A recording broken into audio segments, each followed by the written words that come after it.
Hello and welcome. I'm Craig Harrington, and the topic of today's discussion is the President's Housing Market Rescue Plan. Just days after the passage of the $787 billion economic stimulus package, President Obama has revealed a new path and a new plan for his administration. This new plan calls for $75 billion to be used in direct assistance to homeowners and individuals facing foreclosure. Thus far, almost all government action has been done to help the banks, to help the institutions, to help the financial centers which are affected by the crisis. We haven't given out a single cent to the people who are in the most need, the people who are directly affected by the foreclosure of their own home. President Obama has said that he hopes his $75 billion plan will help up to 9 million homeowners. But with 305 million citizens and a home ownership percentage of almost 70%, there are tens of millions of homeowners out there, and all of them are struggling.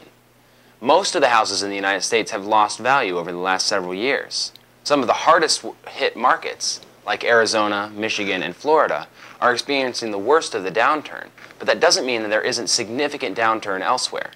This plan only begins to address the problem, and if we really are going to turn our attention to saving the foreclosures and helping people avoid losing their homes, it's going to cost a lot more than $75 billion.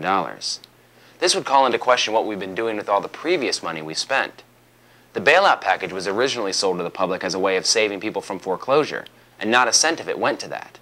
If we had used that money for that purpose originally, we wouldn't even need this plan.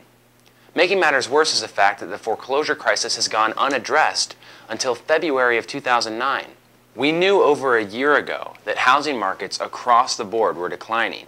We knew that people could no longer afford the mortgages after they had refinanced in the cheap money days of 2004 and 2005. The writing had been on the wall that this decline was coming, and we did nothing. We sat on our hands for 2 years as our politicians dealt with other problems, other distractions, instead of addressing the homeowner and the American people. We must do something. This crisis has already cost the United States much more than it can afford, and it's going to cost us more in the future. This is a start, but it's not the end. On behalf of concerned citizens, I'm Craig Harrington with EconomyInCrisis.org News. Wake up, America! Open up your eyes! Wake up, America! Wake up! Produced by EconomyInCrisis.org.